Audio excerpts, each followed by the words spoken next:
Everyone, welcome to पवन वाग academy. आशा है सब लोग बढ़िया होंगे भी।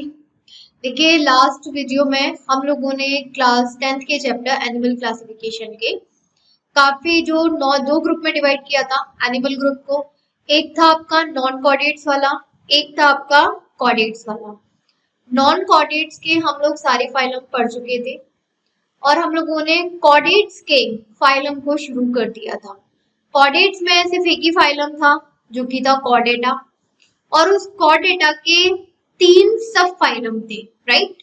एक था आपका यूरोकॉर्डेटा, दिखा देती हूँ मैं आपको। देखिए, सब फाइलम थे जो कि हमारा कॉर्डेटा था। कॉर्डेटा में हमारे 3 फाइलम थे। पहला फाइलम था यूरोकॉर्डेटा, सेकंड फाइलम था यहाँ पर सेफालोकॉर्डेटा, और थर्ड फाइलम है यहाँ पर वर्टिब्रेटा। तो मैंने 2 फाइलम आप लोगों को कंप्लीट करा दिए थे लास्ट वीडियो में, और 2 फाइलम है। एक फाइलम जो बचा हुआ था वो आज हम लोग कंप्लीट करेंगे। एंड काफी स्टूडेंट्स के मैंने कमेंट्स को देखा था बच्चा, आप लोगों ने क्वेश्चंस किए हुए हैं कि क्या मैम हम लोगों को जो फाइलम के डायग्राम्स हैं क्या वो याद करने हैं। बिल्कुल भी याद नहीं करने। ध्यान रखिए, फाइलम में आपको मैं जितने भी डायग्राम्स के थ्रू समझा रही हूँ उसमें से आपको कोई डायग्राम नहीं याद करना है। फाइलम में कभी आपको डायग्राम बनाने के लिए नहीं आएगा, लेकिन एग्जाम्पल आपको डेफिनेटली याद करनी है कि कौन से फाइलम का क्या एग्जाम्पल है, प्लस उसके बॉडी में कौन कौन से पार्ट अवेलेबल है ये भी पूछ सकता है, लेकिन कभी डायग्राम बनाने को नहीं कहेगा। तो ये चीज मैंने आपको क्लियर कर दी, डायग्राम बनाने के लिए नहीं आएगा, बस उसके नाम याद कर लीजिए एग्जाम्पल्स में। सेकेंड नंबर कि अगर किसी ऑर्गेनिज्म के बॉडी में कुछ स्पेशल कैरेक्टर प्रेजेंट है, कुछ स्ट्रक्चर प्रेजेंट है जो अलग से स्पेशल फंक्शन कर रहा है, एक वो याद कर लीजिए।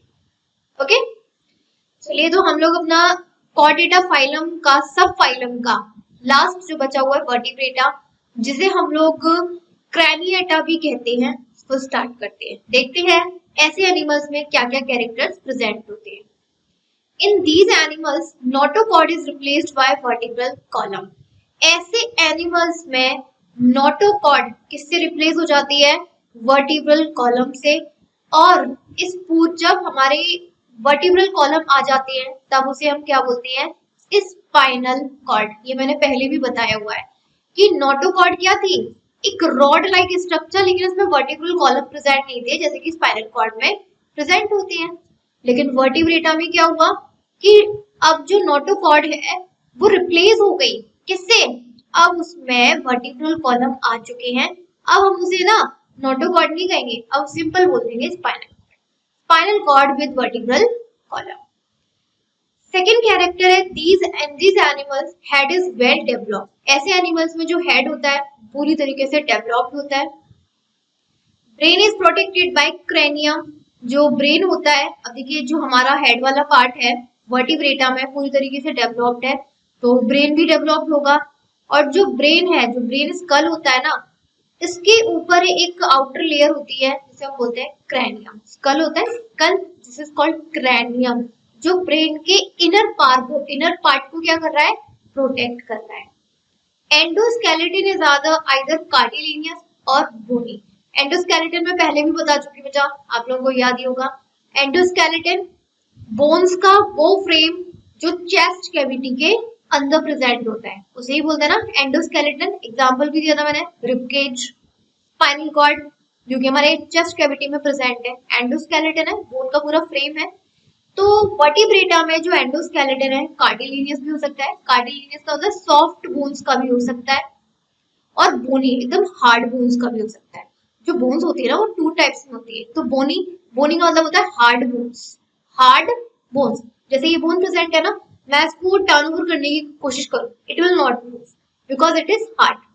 यहीं पर आप ईयर वाला ले लीजिए, आप ईयर को किसी भी डायरेक्शन में कर सकते हैं, मूवमेंट करा सकते हैं।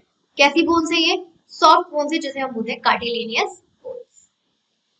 फिफ्थ है some chordates are jawless where some are with jaws. Chordates में जो ऑर्गेनिज्म आ जाते हैं वर्टिब्रेटा में, किसी में 2 जॉस प्रेजेंट होंगे, जबड़ा जॉ, जिसे हम बोलते हैं नेथोस्टोमेटा, और किसी किसी एनिमल्स में जॉज होंगे ही नहीं, जॉलेस होंगे और उनको हम बोलेंगे एग्नेथा। अगर जॉज प्रेजेंट है तो हम बोल देंगे नेथुस्टोमेटा, अगर जॉज नहीं है तो उसे क्या बोलेंगे, एग्नेथा। अब देखिए यहाँ पर जो हमारा फाइलम था वर्टिब्रेटा, ये हम लोगों के जो कैरेक्टर्स प्रेजेंट थे वर्टिब्रेटा में वो हम लोगों ने पढ़ लिए। अब आप लोगों को याद होगा कि स्टार्टिंग में जब मैंने सब फाइलम वर्टिब्रेटा के बारे में आप लोगों को बताया था, तो मैंने बताया था कि वर्टिब्रेटा में हम लोगों को 7 क्लासेस के बारे में पढ़ना है। याद होगा आप लोगों को 7 क्लासेस बताई थी, जिसमें थे एम्फिबियंस, रेप्टाइल्स, बर्ड्स, एवीज वाले जो भी थे, वो मैमल्स वाले कैटेगरी जितनी थी वही थी हमारी 7 क्लासेस। और ये जितनी भी कैटेगरी या क्लासेस हैं ये हमारे वर्टिब्रेटा में आती है। तो फाइलम हमारे सारे खत्म हो चुके हैं। लास्ट में वर्टिब्रेटा में जो हमारी क्लासेस बची हुई हैं उनके बारे में हम लोगों को पढ़ना है। Vertebrata is divided into 6 classes as follows, यानी कि 6 क्लासेस थी। सबसे पहली क्लास आती है cyclostomata. The first class is cyclostomata and sorry बेटा यहाँ 7 लिख गया है, this one is 6। Okay, there are 6 classes. First class आती है यहाँ पर साइक्लोस्टोमेटा। इस क्लास में जो ऑर्गेनिज्म प्रेजेंट है उनके कैरेक्टर के बारे में हम लोग पढ़ते हैं। फर्स्ट कैरेक्टर है दीज एनिमल्स हैव जॉलेस। ऐसे एनिमल्स में जॉलेस यानी कि जो जबड़ा है जॉ होता ही नहीं है। माउथ प्रोवाइडेड विद सकर, इनका जो माउथ होता है ना सकर, एक ट्यूब की तरीके से होता है, लाइक दैट, इस तरीके से ट्यूब। और इनको अपना फूड खाना होता है तो इसी ट्यूब को किसी भी ऑर्गेनिज्म पे इस तरीके से स्टिक कर देंगे, कनेक्ट अटैच कर देंगे और फिर उसको प्रेस करके बहुत ही जोर से प्रेस कर करके उसके एनिमल का जो न्यूट्रिशेंट है उसको क्या करते हैं, सक करते रहते हैं। सक मतलब समझते हैं ना आप लोग कि किसी चीज को चूसना, उसके बॉडी का जो न्यूट्रिशेंट है उसको सक करेंगे। Their skin is soft and without any skin. इनकी बॉडी बहुत ही सॉफ्ट होती है और इनकी बॉडी पर कोई भी स्केल्स नहीं होते। स्केल समझते हैं ना, एक्सोस्केलेटन जैसे फिशेस पर प्रेजेंट होते हैं। Paired appendices are absent. Appendices नहीं होते। अपेंडिसेस का मतलब होता है जो हमारे लिम्स होते हैं, right, limbs, hands and legs, जो लिम्स होते हैं वो एब्सेंट होते हैं। Endoskeleton is cartilaginous. इनका जो एंडोस्केलेटन यानी कि इनकी बॉडी कैविटी में जो बोन्स का फ्रेम होगा, स्केलेटन होगा, वो सॉफ्ट बोन्स का होगा, कार्टिलेनियस जिसे हम बोलते हैं, सॉफ्ट बोन्स का, जिसकी वजह से इसका अंदर का जो एंडोस्केलेटन है वो इजीली मूव कर सकते हैं। जैसे कि मैंने अभी बताया कि अगर जैसे ये एंडोस्केलेटन बोन ही होता, हार्ड बोन का होता, तो ये मैं मूवमेंट नहीं कर सकती ना, बस यहाँ का मूवमेंट हो रहा है, मैं बीच में से ऐसा तो नहीं मैं इसको मोड़ दूंगी, नॉट पॉसिबल। लेकिन ये अपनी बॉडी के अंदर आप देख सकते हैं लाइक दैट, ये कर्व शेप में हो रहा है ना, ये कर्व शेप में, ये अगर इसका एंडोस्केलेटन बोन का बना होता, आई मीन उसे बोन ही होता, हार्ड बोन का, तो ये कर्व्ड शेप में आ पाता, बिल्कुल नहीं आ पाता। लेकिन इसका एंडोस्केलेटन कार्टिलेनियस यानी कि सॉफ्ट बोन से बने होने की वजह से ये मूवमेंट करते टाइम इसने कर्व शेप बना लिया, right. Most of the animals are ectoparasites. इसमें ज्यादातर जो एनिमल्स होते हैं वो एक्टोपैरासाइट्स होते हैं। 2 टाइप के पैरासाइट्स बताए थे मैंने आप लोगों को, याद करिए, एंडोपैरासाइट्स, एक्टोपैरासाइट्स। एंडोपैरासाइट्स कौन से थे, ऐसे ऑर्गेनिज्म जो किसी दूसरे ऑर्गेनिज्म की बॉडी के अंदर रह के क्या करते हैं, उसके ऑर्गेनिज्म को एब्जॉर्ब करते हैं, उसके न्यूट्रिशन को एब्जॉर्ब करते हैं। और एक्टोपैरासाइट्स बताए थे जो ऑर्गेनिज्म किसी होस्ट की, वो तो होस्ट होता है ना उसका, होस्ट की बॉडी के अंदर एंटर नहीं करते बल्कि उसकी बॉडी को बाहर से ही सक करते हैं। यानी कि जैसे ऑर्गेनिज्म है, अगर इस ये ऑर्गेनिज्म यानी कि साइक्लोस्टोमेटा, इस ऑर्गेनिज्म ले लिया मैंने, अगर इस होस्ट की बॉडी के अंदर इनसाइड चला गया और इनसाइड जाके उसके न्यूट्रिशन को एब्जॉर्ब कर रहा है, एंडोपैरासाइट्स। लेकिन इस ऑर्गेनिज्म की बॉडी के अंदर नहीं गया, होस्ट की बॉडी के अंदर नहीं गया, बल्कि जो उसका सकर जाए लाइक माउथ था ना, उसका सकर लाइक माउथ, उसने उसको आउटसाइड से ही, होस्ट की बॉडी को आउटसाइड से क्या कर लिया, जकड़ लिया, एकदम पकड़ लिया और देन उसके न्यूट्रिशन को सक कर रहा है। तो ऐसे ऑर्गेनिज्म क्या होते हैं, एक्टो, एग्जिट, बाहर रह के ही किसी होस्ट की बॉडी से न्यूट्रिशन को एब्जॉर्ब करेंगे। तो ज्यादातर एनिमल्स इसमें कैसे होते हैं बेटा, एक्टोपैरासाइट्स होते हैं। एग्जाम्पल्स में पेट्रोमाइजोन और माइकोसाइट, ये इसके एग्जाम्पल्स हैं। नेक्स्ट क्लास आती है class Pisces. Class Pisces, these are cold blooded. जो स्पाइसेस में हमारे एनिमल्स होते हैं वो कोल्ड ब्लडेड होते हैं। कोल्ड ब्लडेड को हम लोग पोइक्लोथम्स भी बोलते हैं, पोइक्लोथम्स। पहली बार शायद आपने नाम सुना होगा या फिर कभी फ्रेंड ने सुन भी रखा होगा। जो कोल्ड ब्लडेड होते हैं जिसे हम बोलते हैं पोइक्लोथम्स।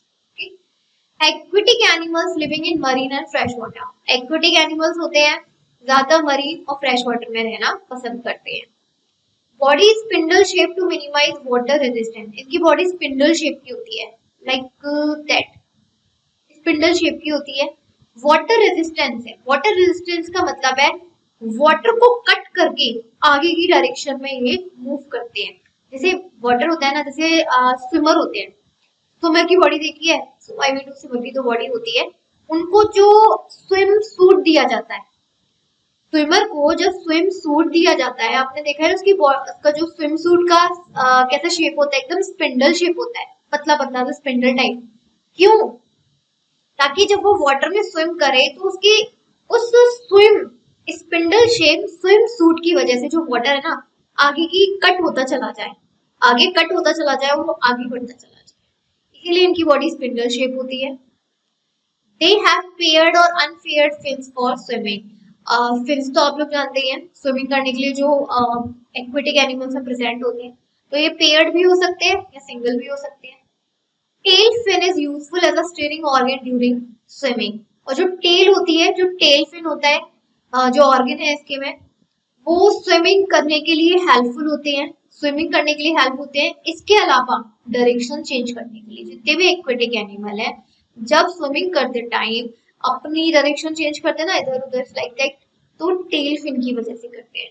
तो पेयर्ड और अनपेयर्ड फिन्स करेंगे स्विमिंग में, लेकिन टेल फिन क्या कर रही है, स्विमिंग के साथ साथ उसको डायरेक्शन चेंज करने में भी हेल्प कर रही है। Exoskeleton is the form of scales and endoskeleton is either cartilaginous or bony.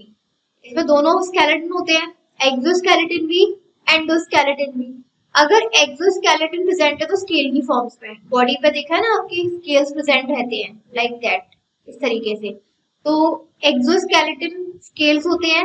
Endoskeleton यानी कि जो इनसाइड जो बॉडी फ्रेम होगा, बोन्स का फ्रेम होगा, वो हार्ड बोन्स का भी हो सकता है यानी कि बोनी भी हो सकता है, और कार्टिलेजियस यानी कि सॉफ्ट बोन्स का भी हो सकता है। Respiration occur with gills. Gill से रेस्पिरेशन लेते हैं, लंग्स नहीं होते, गिल्स होते हैं, सभी लोगों को पता है। तो भाई एग्जांपल में rohu, pomfret, sea horse, shark, electric ray, sting, absent. These are the examples of class Pisces. Example में देखिए डॉग फिश दिखाई गई है एक क्लास स्पाइसेस की, एज यू कैन सी। ये इसका माउथ है, यहाँ पर ये इसकी आई प्रेजेंट है, राइट। ये इसका डॉर्सल फिन है। डॉर्सल फिन का मतलब क्या होता है, back side. Dorsal, the meaning of dorsal is back side, यानी कि बैक साइड में इसका ये फिन प्रेजेंट है। यहाँ पर ये इसके गिल्स प्रेजेंट है। ये पेक्टोरियल फिन, ये पेल्विक फिन, ये वेंट्रल फिन, यानी कि जो स्टार्टिंग वाला फिन होता है उसे बोलते हैं पेक्टोरियल। इसका कोई अदर से मीनिंग नहीं है। आप ये कहो that what is the meaning of pectoral, what is the meaning of pelvic and what is the meaning of ventral, nothing, just name कि जो स्टार्टिंग वाला पार्ट होता है पेक्टोरल फिन, मिड वाला होता है पेल्विक, और ये वाला होता है लास्ट वाला वेंट्रल। ओके, और जो इसकी टेल में जो प्रेजेंट होता है इसकी डायरेक्शन को चेंज करने के लिए उसे क्या बोलते हैं, क्योडल फिन। जो डायरेक्शन चेंज करता है ना उसे हम क्या बोलेंगे, क्योडल। डॉग फिश है ये। अब हम लोग आ जाते हैं अपनी नेक्स्ट क्लास पे, क्लास एम्फीबिया। एम्फीबियन सिंपल हम लोग बोल देते हैं, एम्फीबिया बोलिए, एम्फीबियंस बोल दीजिए, एक ही बात। एम्फीबियंस को पहले एक शॉर्ट रिवीजन कर लेते हैं। किसे बोलते हैं हम एम्फीबियंस, ऐसे एनिमल्स जो वाटर के साथ साथ सरफेस यानी कि लैंड पर भी रह सकते हैं, उन्हें ही हम बोलते हैं ना एम्फीबियंस। कि वाटर में तो रहते ही रहते हैं, इसके अलावा वो सरफेस पर भी रह सकते हैं। लेकिन सरफेस पर रहने के लिए उनकी एक कंडीशन होती है। कंडीशन ये है कि जिस सरफेस पर वो रह रहे हैं ना वो बिल्कुल मॉइस्ट सरफेस होना चाहिए, मॉइस्ट सरफेस। देखिए जो ऑर्गेनिज्म पूरी तरीके से पानी में रहता हो और बिल्कुल उसे बिल्कुल ही ड्राई सरफेस पर भेज दिया जाए तो वो नहीं लिव कर पाएगा, समझिए। इसीलिए उसकी कंडीशन होती है कि अगर वो सरफेस पर रह रहा है ना तो मॉइस्ट सरफेस होना चाहिए। ऐसा नहीं है कि पानी से उठाया डायरेक्ट रख दिया सैंड डेजर्ट में, वो सरवाइव नहीं कर पाएगा। मॉइस्ट सरफेस होना जरूरी है। These animals are strictly aquatic during larva life. सबसे पहले तो एक कंडीशन ये है कि ऐसे जो एनिमल्स हैं जब ये अपने लार्वा स्टेज पर होते हैं, बेबी यानी कि छोटे होते हैं, ये तब पूरी तरीके से एक्वेटिक में रहते हैं। अगर इनको लार्वा स्टेज में अगर इनको सरफेस पर रख दिया ना तो ये सरवाइव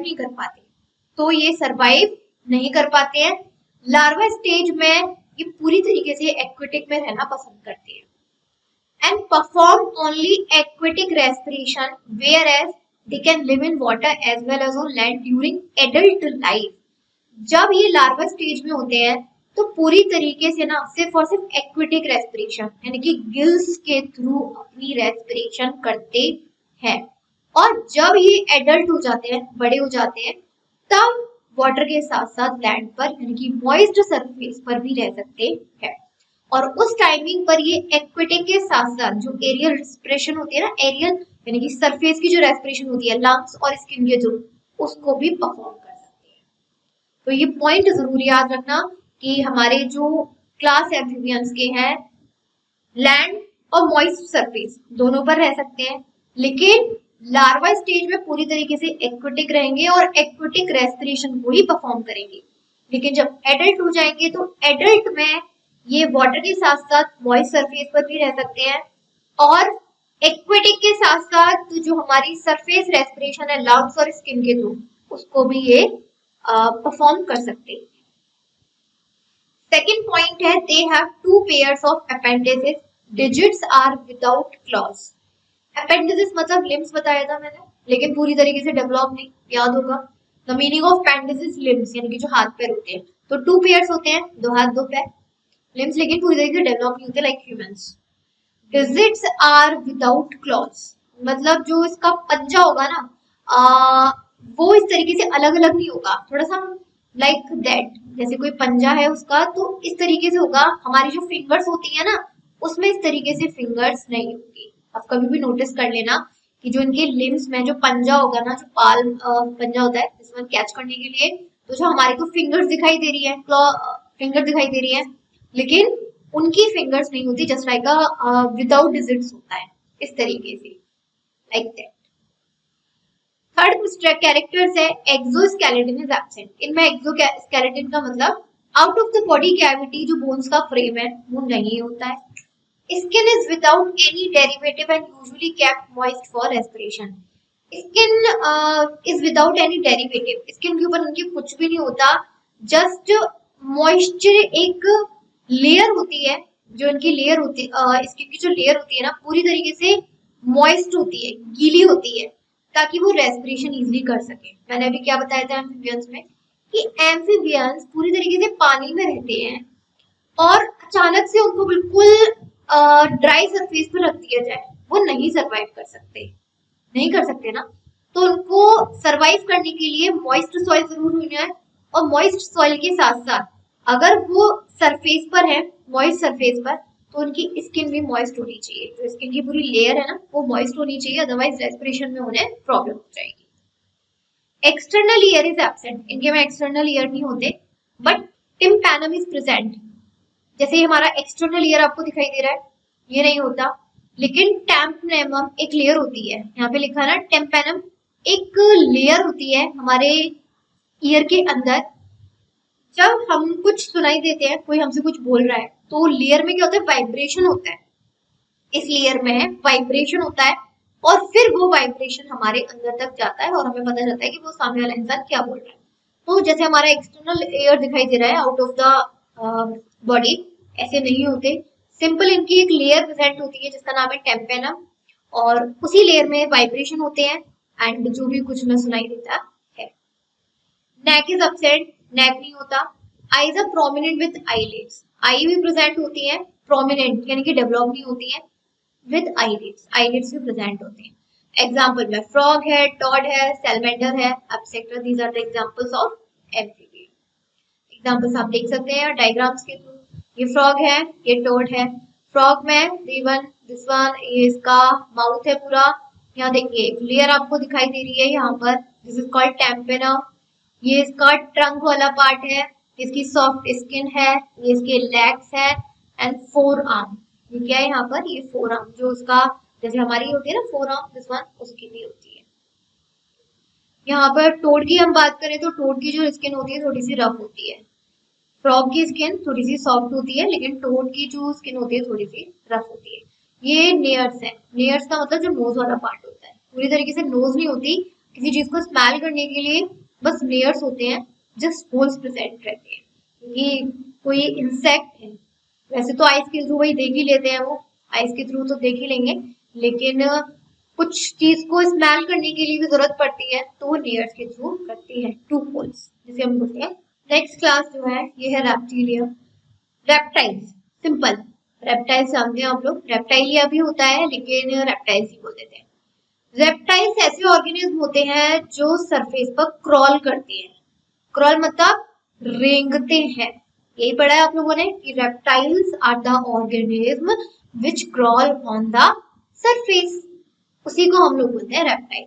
अब उसमें क्या क्या कैरेक्टर्स हैं वो हम देख लेते हैं।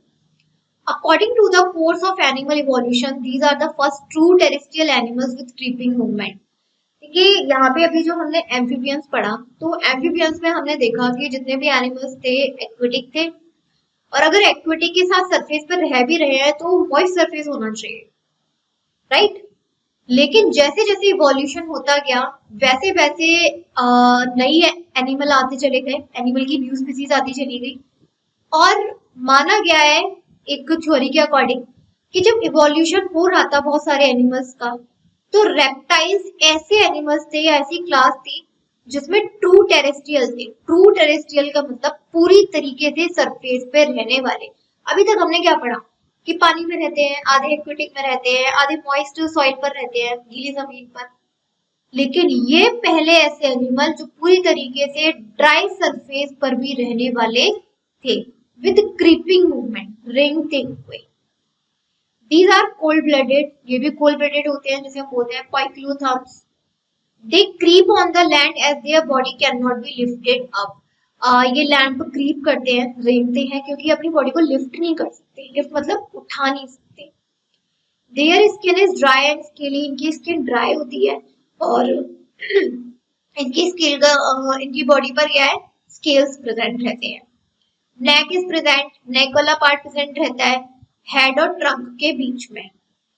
एक्सटर्नल ईयर इज एब्सेंट, इनमें भी एक्सटर्नल ईयर नहीं होते, बस जो लेयर होती है टैम्पेना वही इनमें प्रेजेंट रहती है। Digits are provided with claws, digits are provided with claws का मतलब है इनकी जो पंजा होता है, दिस वन लाइक दैट, उनमें डिजिट्स आना शुरू हो जाती है इस तरीके से। जैसे हमारी ये फिंगर्स है, ये तो पूरी तरीके से डेवलप्ड है, वहां पे डिजिट्स का मतलब है कि पंजा पूरी तरीके से विंग्स लाइक नहीं होगा, लाइक दैट, विंग्स की तरह नहीं होगा, बल्कि इसमें कुछ डिजिट्स आ चुकी होंगी, थोड़ा पार्टीशन हो गया होगा लाइक अ फिंगर। एग्जाम्पल में टॉर्टोइज है, लिजार्ड है, स्नेक है। These are the examples of reptiles. यहाँ पे आप देख सकते हैं डायग्राम भी दिखाया हुआ है लिजार्ड का। दीज आर द लेग्स, आप इसकी देखो डिजिट्स भी आपको दिखाई दे रही होंगी। इसके टेल है, स्केली स्किन है, यानी कि स्किन पे इसके स्केल्स प्रेजेंट है, ये इसकी आई। क्लियर।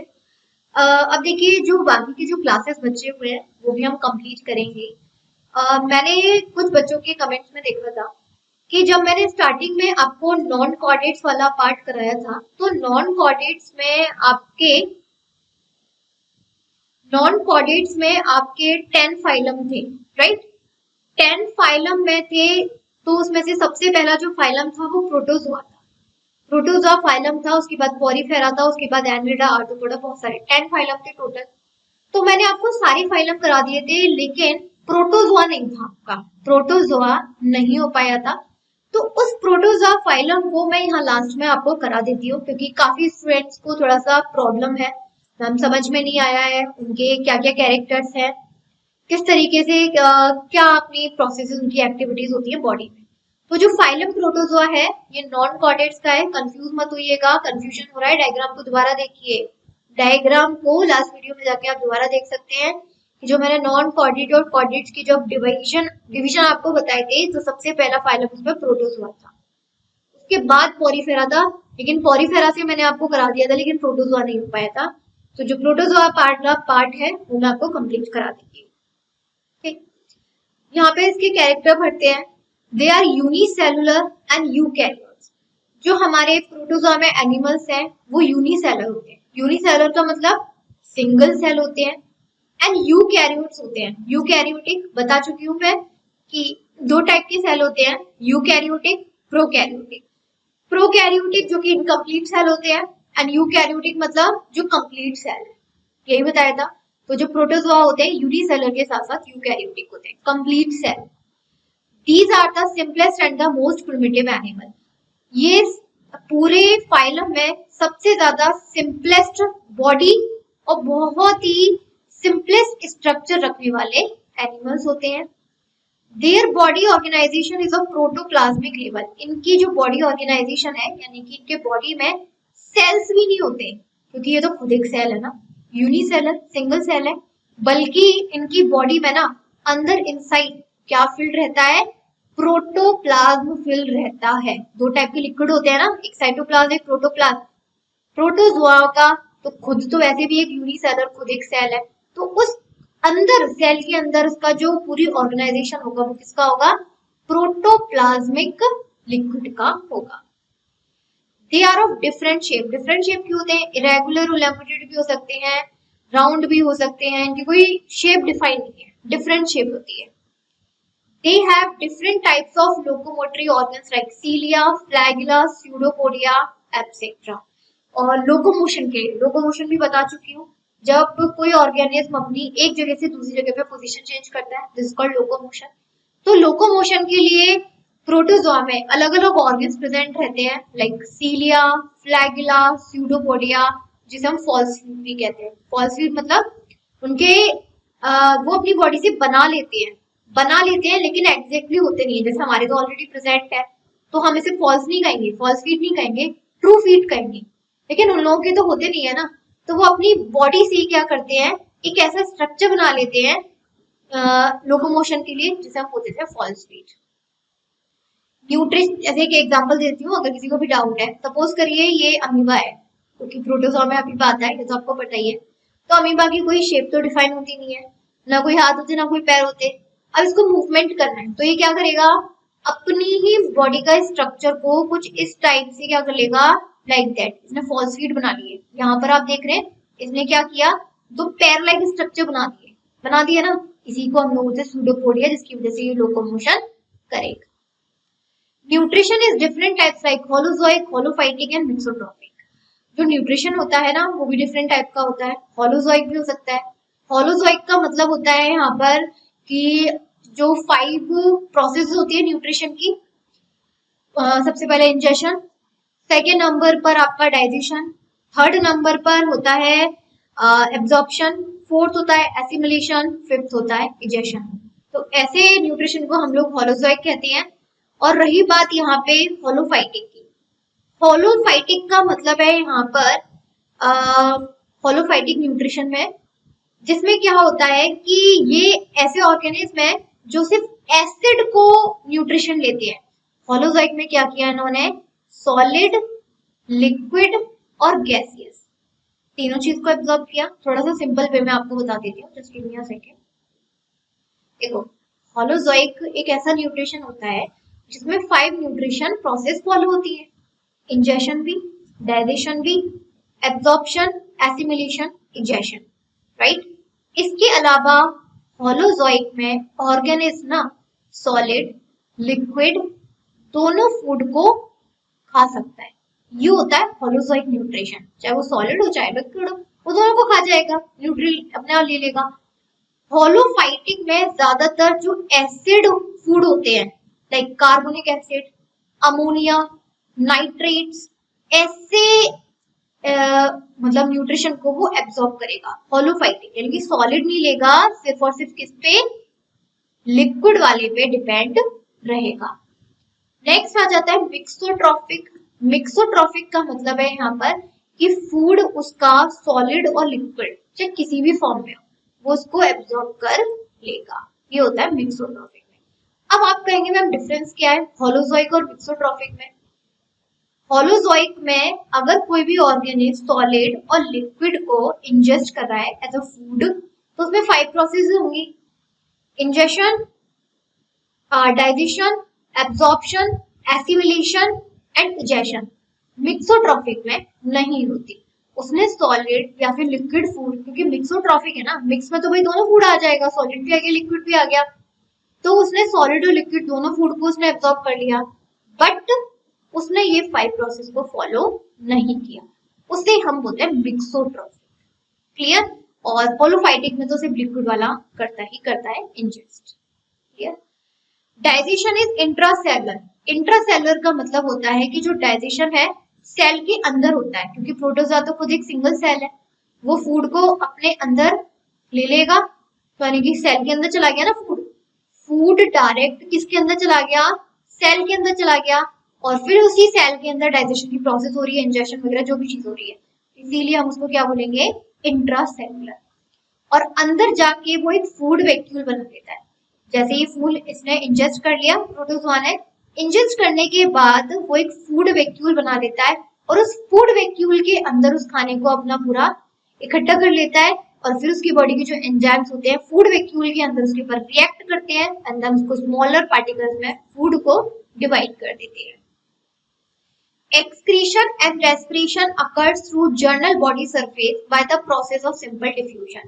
इसमें जो एक्सक्रीशन रेस्पिरेशन की प्रोसेस होती है, इसकी प्रोटोजोआ की बॉडी सरफेस से होती है डिफ्यूजन प्रोसेस के थ्रू। इसकी बॉडी क्या होती है, सेमी परमेबल होती है। प्रोटोजोआ की जो सरफेस बॉडी होती है वो सेमी परमेबल होती है। तो यहाँ पर जो रेस्पिरेशन, अब ये एक्वेटिक तो होती है, जितने भी हमारे प्रोटोजोआ होते हैं एक्वेटिक होते हैं, तो वाटर में जो डिजोल्व ऑक्सीजन होती है वो क्या करते हैं, इसको डिफ्यूज कर देते हैं अपनी बॉडी के अंदर। सेम एज इट इज, जब इसने कुछ खाया, डाइजेशन किया, डाइजेशन करने के बाद कुछ एक्सक्रीशन भी हुआ होगा, यानी कि एक्सक्रीटरी प्रोडक्ट भी बना होगा, वेस्ट प्रोडक्ट, इसको भी वो क्या करेंगे, अपनी बॉडी से डिफ्यूजन प्रोसेस के ही थ्रू रिमूव कर देंगे। रिप्रोडक्शन में भी सेक्सुअल और असेक्सुअल। रिप्रोडक्शन दोनों तरीके से हो सकता है, सेक्सुअल यानी कि मेल और फीमेल में फर्टिलाइजेशन के थ्रू, असेक्सुअल मतलब असेक्सुअल जो मेथड होते हैं, बडिंग, रीजनरेशन या फिर आपका फ्रेगमेंटेशन, जितने भी मेथड होते हैं सेक्सुअल में, कोई भी ये मेथड फॉलो कर सकता है। Alternation of generation is found, that mean इनकी जो जनरेशन आती है ना, ऑल्टरनेशन बिल्कुल same as it is parent की तरह नहीं होती है, कुछ ना कुछ इवॉल्व होके आती है हमेशा, इसलिए बोलते हैं ऑल्टरनेशन ऑफ जनरेशन। कि सबसे पहले अमीबा आया, ठीक है, अमीबा ने जब अपने कुछ रिप्रोडक्शन की प्रोसेस करी, तो उसमें क्या हुआ, डिट्टो जो उसका बेबी आएगा वो सेम एज इट इज नहीं आएगा, वो कुछ इवॉल्व होके आएगा, उसके कैरेक्टर में कुछ ना कुछ चेंज होगा। This is called alternation of generation. Example में अमीबा है, एंटामीबा है, प्लाज्मोडियम है, यूग्लिना है और पैरामीशियम है। These are the examples of protozoa. और प्रोटोजोआ से आप लोगों को पता ही है बहुत सारी डिसीजेस भी आज के टाइम में स्प्रेड है। ओके, देखिए जो बचा हुआ था पार्ट नॉन कॉर्डेट्स के फाइलम का, वो मैंने आपको कंप्लीट करा दिया। अब जो हमारे कुछ कॉर्डेट्स के वर्टिब्रेटा के कुछ क्लासेस बची हुई हैं 3 से 4, वो हम अपने अपने नेक्स्ट वीडियो में कंटिन्यू करेंगे। आई होप अब आप लोगों के जो भी डाउट्स थे वो क्लियर हो गए होंगे। Thank you.